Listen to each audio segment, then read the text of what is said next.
one big issue is we might put on kind of like a fake smile, pull ourselves up by our bootstraps, and we want people to think we're strong. Right. But that can be really harmful to the other believers in our lives.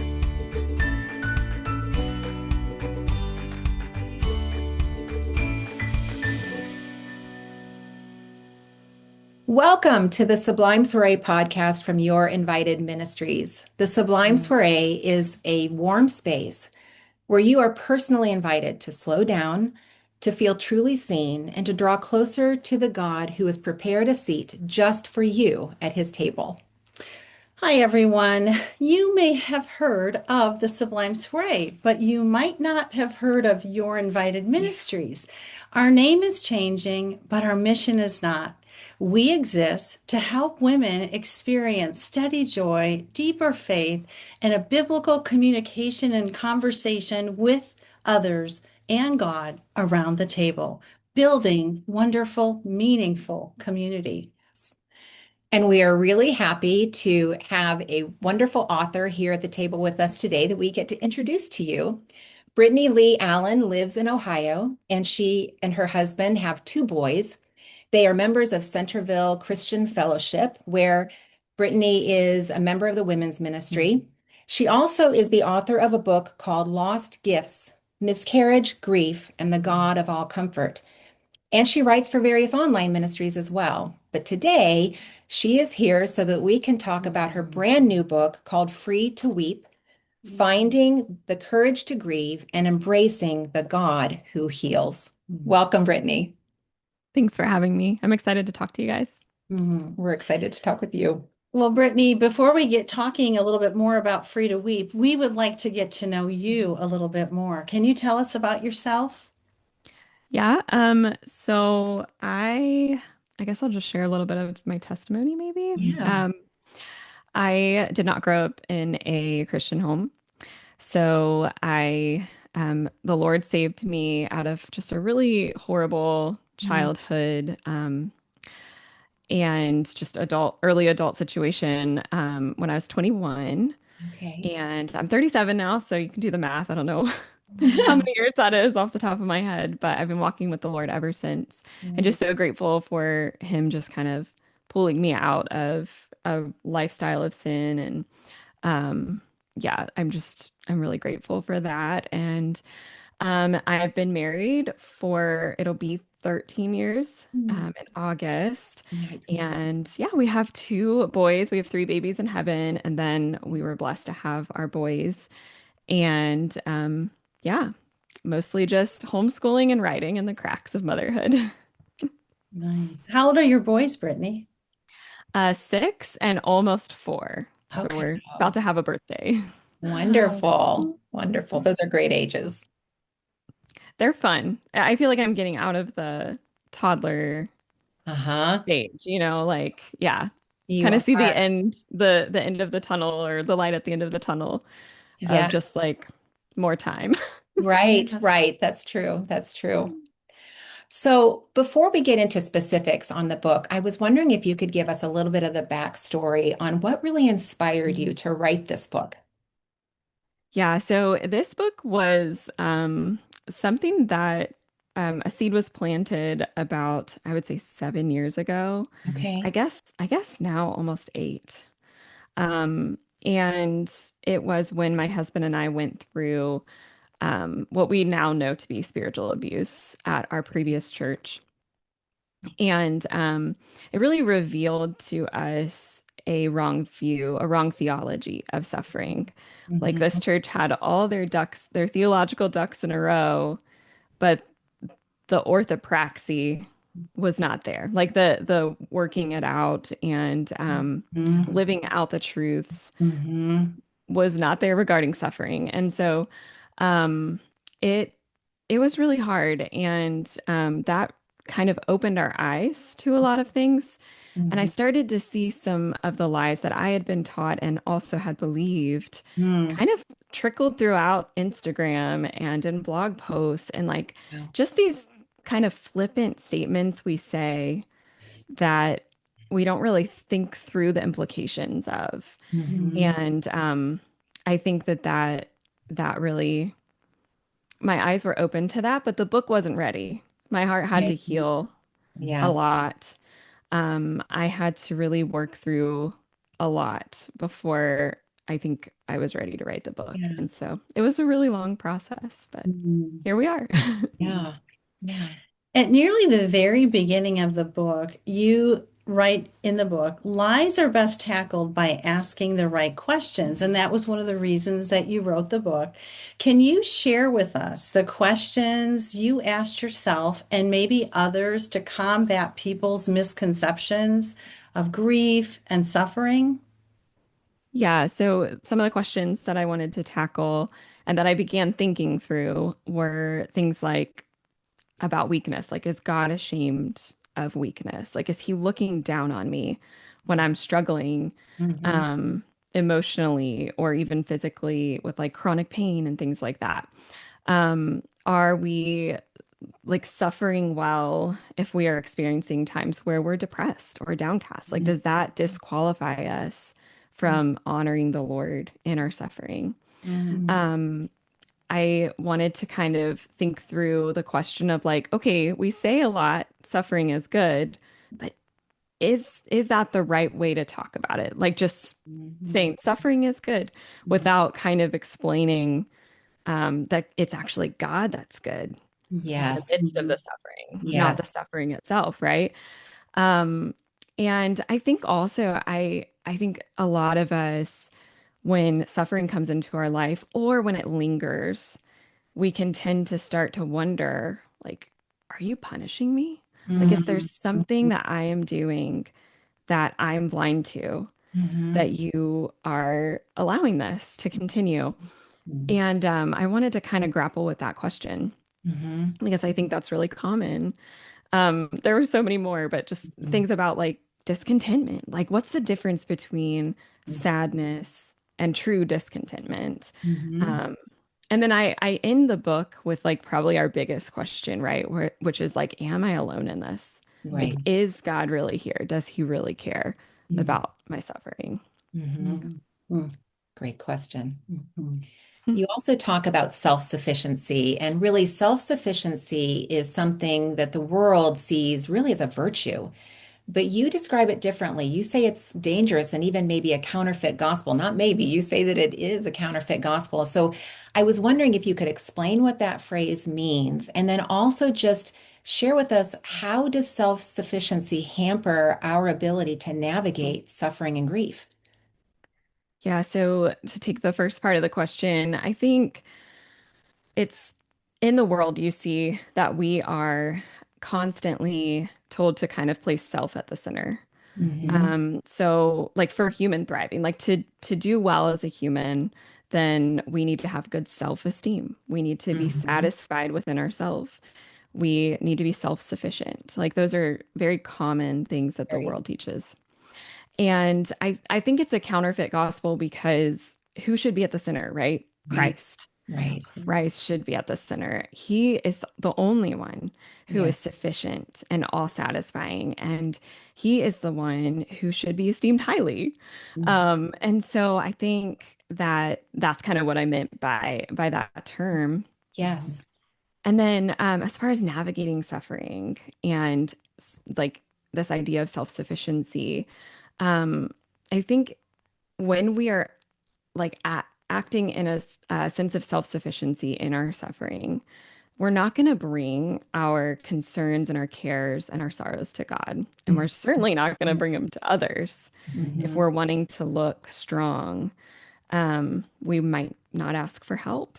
We might Hmm. just try to go it alone, when really, like, God has provided the body to come alongside us. Um, I think one big issue is we might put on kind of like a fake smile, pull ourselves up by our bootstraps, and we want people to think we're strong. Right. But that can be really harmful to the other believers in our lives Right. too, because it teaches everyone to kind of like isolate ourselves in our suffering instead of being honest and transparent about it. Hmm. Mhm. Yeah. Mhm. It's such an important Mhm. fact. Mhm. Yeah. You write in your book, and this kind of it's a perfect segue about the benefits of admitting our weakness and say that God even can cause ministry to bloom in our weaknesses, those helpless moments that we face. Can you unpack the benefits we reap when we are honest and share our weaknesses with others? Yeah. I love thinking about Jesus and the woman at the well. And I think it just provides such a helpful picture for us. So he is exhausted. It says he's wearied from his journey. And Mhm. so that's why he ends up at this well with the woman that he then tells her, "Hey, I am the living water. Like all who drink from me will never thirst again," right? And this opens her eyes and she goes and she tells all of the people she knows, right? Like, I've seen a man who, or I've talked to a man who knows everything about me, or however it's said. That's a Yes. paraphrase. Um, and it says many believed because of her testimony. And then it's interesting because the disciples come back and they're like begging Jesus to eat. And Mm, he says, my food is to do the will of the Father. Mhm. And it's to minister to these people and show them myself. And how, like, why was he there? It was because he was weak. He was wearied from his journey. mm, Yes. Yeah, he needed water and he needed his disciples to get food. So I think that provides such a picture for us of how God can use our weaknesses Mhm. to draw others to the gospel. And so when we're transparent about our weakness, it opens up the space around us for others to be as well, which is so important. Mhm. And I think it also, like we might think, like I tend to think I deal with a lot of chronic pain. And Mhm. it's easy for me to be like, well, this stops me from Mhm. certain ministries, Mhm. or, this actually hinders my ministry. Mhm. But the Lord actually can use it and make it a ministry, right? And so I think that kind of flipping that script in our mind can be really helpful as well. Yeah. mm. Yeah. Brittany, I don't think I'm inserting something here before I ask the next question, but I don't think that I have ever heard the story of Jesus with the woman at the well, focusing in on the weaknesses that he was experiencing and how it became an opportunity for ministry. I really love that. I love that example and an example for us to follow. That's so good. Mm, I wanted to ask you about your statement in the book talking about when we have a time of suffering, how we kind of immediately jump to what are the lessons that I'm supposed to be learning? And you caution us against that. And you say there's actually something better rather than jumping to what are the lessons, jumping to something else or someone else. And I was wondering if you could talk a little bit more about the better approach. yeah. Um, this is such a like nuanced thing because God obviously does teach us and sanctify us through Yes. suffering. So I don't want to discount that. But I think because of that truth that we know from scripture, we can tend to focus there and kind of just want to like learn our lesson to get through this suffering and get Mhm. over with it. And sometimes it may be that God, like the lesson might be that God just wants to us to rest in him in our suffering. He might be teaching us just to fix our eyes on him. Right. Right. And yeah, and so I kind of like have this picture in my mind when I think about this in my own personal experience of like looking back at times I've suffered. It's like rather than resting in his arms, like as a father, it's like we're like, not now, Lord. Like, Right. I'm trying to figure out what you're teaching me. Right. And we also do this to other people too, right? Like, we're like trying to figure out what God's teaching them, which is Mhm. not usually helpful. Like, usually Right. that can be Yeah. kind of hurtful.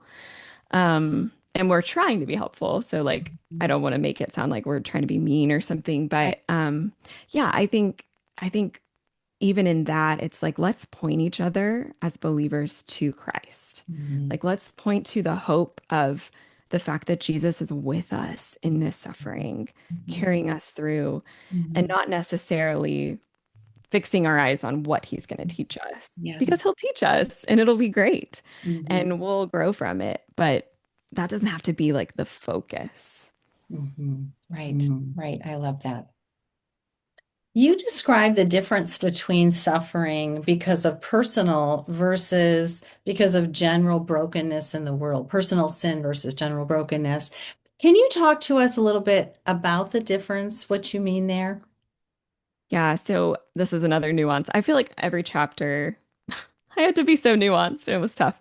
Um, but yeah, it's a tricky one. And so, like I said earlier, I think often our first response is like, what did I do, Lord? Like, why are you punishing me?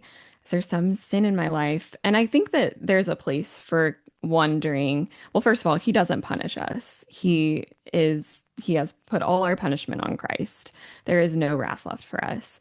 But I think that because we know he sanctifies us through suffering, we can also tend to kind of be like, well, what is this? What's going on? Like, what sin is in my life? And Hmm. there's a place for that. Hmm. Um, because Hebrews 12 does talk about how he disciplines those whom he Yes. loves, like Right. a father, right? And Right. so, if we are headed down a path of sin, unrepentant sin, he's gonna allow things in our lives to draw us back, and that's Right. gracious Mhm. of Right. him. Yeah, it's so gracious of him to do that. But typically we know, like if we're Mhm. headed down that path, um, I think about Nathan going to David and being like, "Hey, dude, like you're sinning here." Like Mhm. God is going to reveal that to us, Right. and so we don't have to like constantly be guessing at the sin in our lives that Mhm. God is trying to reveal because He will by the power of the Spirit. But I think generally speaking, most of the suffering that we face and that those around us face is just because we're living in a broken world by the Right. fall. Mhm. Like God made the world, he declared it good, and unfortunately Adam and Eve disobeyed. And so Right. sin entered the world and suffering followed right behind. And so suffering is because of original sin, Mhm. but it's not always attached to our personal sin. Mhm. Um, and I think I also just think about how the earth is under corruption. I think it says in bondage to corruption in Romans 8. And so um, everything is tainted Right. by sin Right. and suffering. And so, yeah, I think it's helpful to remember that Mhm. when suffering enters our lives and also the lives of others, because we can tend to be kind of judgy and Mhm. try to figure out the sin in other people's lives, Mhm. which is like not super helpful. Mhm. And so, yeah, I think it's a really important thing to remember when we go through suffering.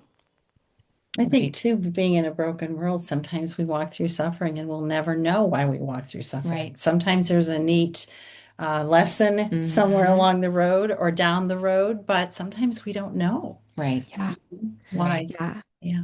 that's Right. so true. And I think like often we're very individualistic about our suffering, which makes sense. It's happening to us, right? Mhm. Hmm. But God uses suffering in all of our lives to build up the body. And so like we may not know how he's doing that. And Right.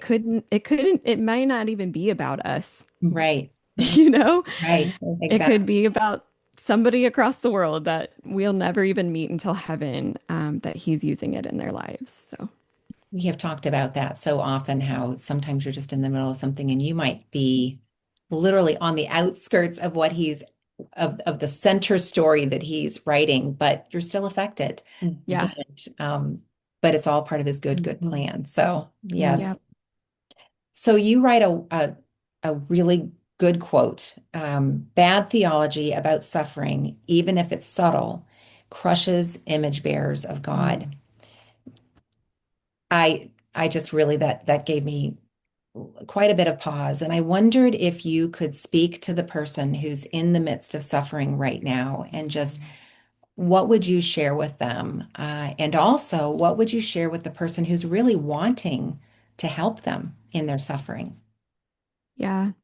I I think for the sufferer, my hope and my advice would be that they would fix their eyes on Jesus, Mhm. which sounds so cliche. Yes. But I just always think about Colossians 3, and fixing our eyes on things that are in heaven where Christ is. Yes. Um, and also just remembering that as we do that, that he fully understands what it's like to suffer. Yes. And he weeps with us, like he Yeah. grieves with us. We see that is so true of his character um, throughout the Gospels. And so we can bring him all of our pain and rest in his arms Mhm. and rest at the throne of grace where we know we will find mercy in our time of need. And then to those who are coming along, people who are suffering, I think what I learned most through my miscarriages Mhm. was to learn or to seek to be spirit led in every interaction with somebody who's grieving or suffering. And so, what I mean by that is praying beforehand, Yes. asking him to give us the words Yeah. and to tell us when to shut our mouths, Yeah. Exactly. you Yeah. Yeah. know? Mhm. Because there are times where, like, oh, yeah, that Bible verse pops into our mind and we want to kind of like rebuke, but Mhm. it may be that they just need to wrestle right now with that and we need to just listen. Mhm. And but there could be times where he does prompt us speak Mhm. this truth. And Right. so gently and in love. Right. Right. Um, and so yeah, I think just being spirit led, even throughout, like not just praying before, but praying as we're going. Like, Mhm. okay, Lord, I don't know what to say right now to what she just said. Please Mhm. help me, Mhm. help me Yes. know what's helpful. And also praying for ideas like, Mhm. Spirit, please give me ideas of what would best help this person, Yes. whether it be a meal, like practical ideas even. Yes. Mhm. So yeah, I think that would be my biggest advice. Mhm. That's good. I was thinking, Brittany and Linda, about a conversation I had with someone that I knew who had experienced a miscarriage, and I didn't know what to say, but I did say to her, I don't know what to say right now. What can I say? What can I do that would be of help to you? I Hmm. don't want to just talk. And she just said, "Thank you for acknowledging that." And she gave me a hug, but I it felt like I needed to say something, but I think just acknowledging her, Yeah. um, yeah, and sometimes just being quiet, right? How many times do we just talk? Mhm. Yeah. And yeah, and of course, and I think you probably mean this too, like not being quiet in the sense of like never acknowledging, like you Right, said, Right. right. Right. Yeah. but being willing to kind of bring the meal and sit there. I had friends that came over. My husband, for two of my miscarriages, had to work. Mm, Mhm. And I remember one of them, my friends came over, they brought me food, and we just watched Poldark. Mhm. mm, And that was, and we laughed and we cried, and I talked a little bit about it, and they just listened. And so that is so, so important.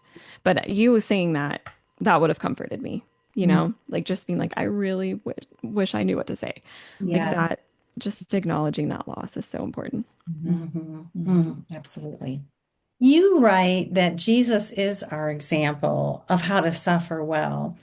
And then we are really free to weep. And I think Mhm. sometimes we don't always allow ourselves that, just to cry. His life has shown us that. What key takeaways from Jesus's life teach us about suffering? Yeah. I tried to end, well, I did end every chapter with looking at Yes. Jesus's life. And that was probably my favorite part about Mhm. writing this book was just like really digging into his life because he is the image of the invisible God, right? Like if we want to know anything about the character of God, we can see in Jesus our Yeah. answer. And he teaches us a lot about suffering. He teaches us that suffering well doesn't mean that we have to pull ourselves up by our bootstraps. Mhm. And it actually means that we rely on the Father and Yes. that we do that through weeping, that joy and tears can intermingle. You can be joyful deep down because you know your hope is secure in Christ and Mhm. yet sob like while Mhm. you're listening to worship music or whatever. Mhm. And so I think that he really teaches us, even just looking at him in the Garden of Gethsemane. Mm. We learn so much there. Like he doesn't look particularly joyful, right? Right. Um, but we know that he had perfect joy because he's God, and and yet he was deeply grieved and scared about what he was about to face. And so I think that he teaches us a lot, even just in that one instance. Mm. Um, he teaches us that there is so much room for tears and lament. Like he's Mhm. literally called the man of sorrows Mhm. in scripture, and I think that says something. Mhm. Mhm. I- my we had a pretty significant loss in our family, and our daughter went to grief counseling at that time. And one of the most wonderful pieces of advice that she got was let the tears fall and don't wipe them away. Mm. Just Mm, let them fall, that those are just cleansing tears from the Lord, and He's catching everyone. So just let them flow. It's part of Mm. His healing process. So, Mm. um, and Jesus was the one who told us how to do it or showed Mm. us how to do it. Mm. well, So I think of oh, I'm sorry, sorry. Go ahead. I just think about that psalm too, where it says like you have kept my tears in your bottle. Are Yes. they not in your book or something like that? Yes. And Yes. yeah, he cares about our tears. Mhm. Yes, Mhm. absolutely. Mhm. So you talked about churches creating a space for lament, and we were curious if you could tell us what are some ways that we can do that? What are some ways that we can create space for lament? Yeah, I think I don't know about you guys, but my church often we recite scripture together Uh-huh. during church services on Sundays, and sometimes they'll have a lament like from the Psalms or something up there. So I think just having that kind of be part of the service can be really helpful for people who are grieving and suffering to see those words Mhm. that people just like us wrote in the midst of deep pain. Mhm. And so I think that is just like a really simple way. But then also, if you have like a prayer and praise night or anything like that, add lament into it. Yes. Add a time of lament for different things going on in your church, in the world. Mhm. And then I think also one thing that is really special is lamenting on behalf of those who are suffering. So Yes. say we go see someone who just lost their husband or their child or had a miscarriage, whatever it might be, and we're with them like, "Hey, can I pray for you? Can I Mhm. lament for Mhm. you right now?" And Mhm. really just praying your heart to the Lord in that moment on their behalf because they may not have the words right then, but Mhm. you can do that for them. Mhm. That's Mhm. beautiful. Brittany, is there anything else you would want to share with us about your book, Free to Weep? I think just my consistent prayer about Free to Weep is has been that God would use this book to bring lasting change and needed change Mhm. in our language as Christians, in the things we say, in the way that we treat those who are suffering, that we wouldn't be so flippant, Mhm. that we would really think through the implications of what we're saying. And so I really do just want people to be free to weep. Um, Yes. I was like so excited that I came up with that title and I was so pumped that they let me keep it because Yes. you Mhm. don't usually get to. Right, right. But that's true. And like also I remember my best friend, she like said it in a sentence one time. I was like, yes, I Hmm. hope it catches on.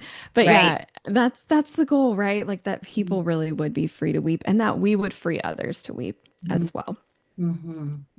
Just as you're saying it, it just makes me think we have to slow down, just like Mhm. we invited our listeners to do at the very beginning of the podcast, just slowing down because it's in that slowing down that we can get in touch with our own feelings. It's the time that we can get in touch with other people's feelings and Mhm. be there to encourage one another and to be encouraged by our wonderful, wonderful Father. So, Mhm. Yeah, so yeah. true. Well, Brittany, if people wanted to find out more about you, find out about your books, how can they find you? I'm on Substack, so that's Okay. the main place that I'm writing right now. Okay. So my Substack is called Treasuring Christ. Nice. And Okay. then I'm also on Instagram, and yeah, that's pretty much the main places I hang out. Okay, wonderful. Mm. And on Instagram, they find you by your full name or Yes, it's Brittany Lee Allen. Mhm. Brittany Lee Allen. Okay, Okay. terrific. Mm. Well, Brittany, thank you so much for joining us today on the Mhm. Sublime Soiree podcast. And friends, thank you for joining us. We want you to remember that we are here today to just talk about feelings that we have, feelings of hope, feelings of struggle, and somewhere in between, Hmm. that you are welcome here and you have a Yes. place at the table. So keep joining us. And we want to celebrate this life with our extravagant God together. Yes. Thanks so Thanks so much for much. watching and thanks, Brittany. Thanks for having me.